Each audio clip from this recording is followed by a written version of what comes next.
In medieval Russia, the title Tsar referred to a supreme ruler, particularly the Byzantine emperor, who was considered the head of the Orthodox Christian world. But the fall of the Byzantine Empire in 1453 and the Ottoman Turks' conquest of the Balkans left the Grand Princes of Moscow as the only remaining Orthodox monarchs in the world, and the Russian Orthodox clergy naturally began to look to them as the defenders and possible supreme heads of Orthodox Christianity.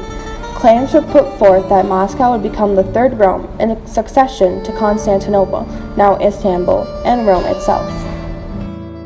During this time, Ivan III, also known as Ivan the Great, was the Grand Prince of Moscow and the Grand Prince of all Russia.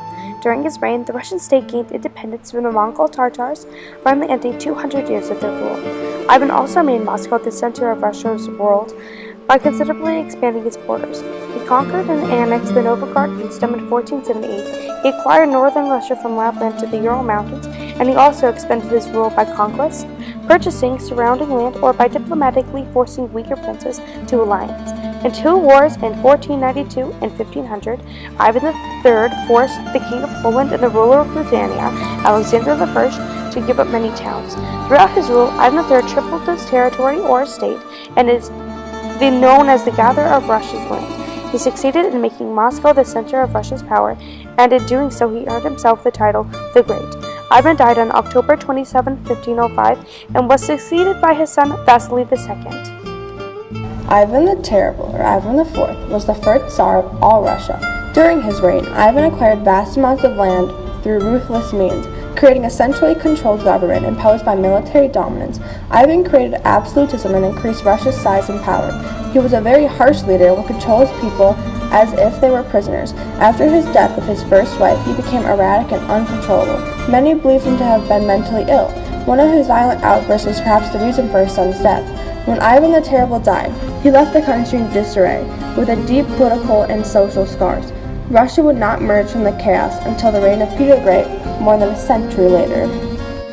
Romanov came to the throne in 1613 as a solution to the dynastic crisis of the time of troubles. He reunited the people of Russia after Ivan V died. Michael founded the Romanov dynasty that ruled Russia until 1917. During Romanov's reign, Cossack Stenka Razin led a rebellion in 1670.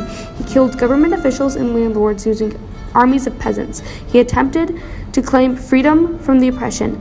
The rebellion was defeated in 1671, so Romanov reestablished central authority, but the uprisings continued. Peter the Great was a Russian Tsar in the late 17th century, who is best known for establishing Russia as a great nation. Peter improved education by introducing more schooling and university, recruiting foreign experts to aid in the education of his people.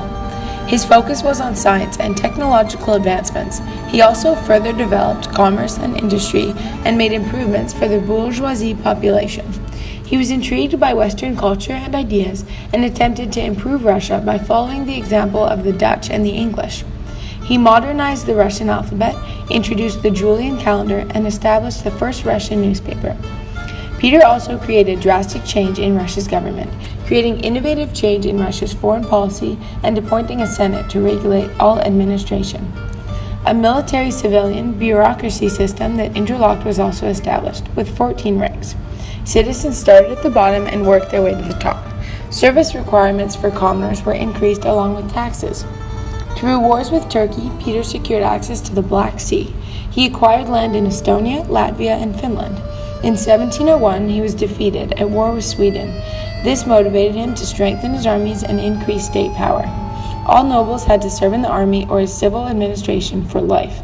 Finally, in 1709, he defeated Sweden by directing their troops in the middle of a harsh Russian winter to the city of Poltava. Peter established the city of St. Petersburg on the Neva River in 1712. He moved the capital from Moscow to St. Petersburg, which was deemed Russia's window to Europe.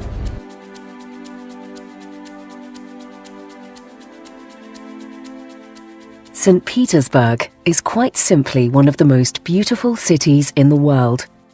Founded by Peter the Great in 1703, he dreamt of building a city to rival Europe's greatest capitals. His dream was well and truly realized, as St. Petersburg overwhelms with opulent palaces and fine art. Architectural splendor and majestic landmarks. Russia became a great nation under Peter's rule, and in 1721 Peter claimed Russia an empire, earning the titles Emperor of all Russia, Great Father of the Fatherland, and the Great. He was an effective leader and accomplished a lot for Russia, but was known to be cruel and tyrannical. He imposed high taxes, which led to revolts among citizens, which were immediately repressed.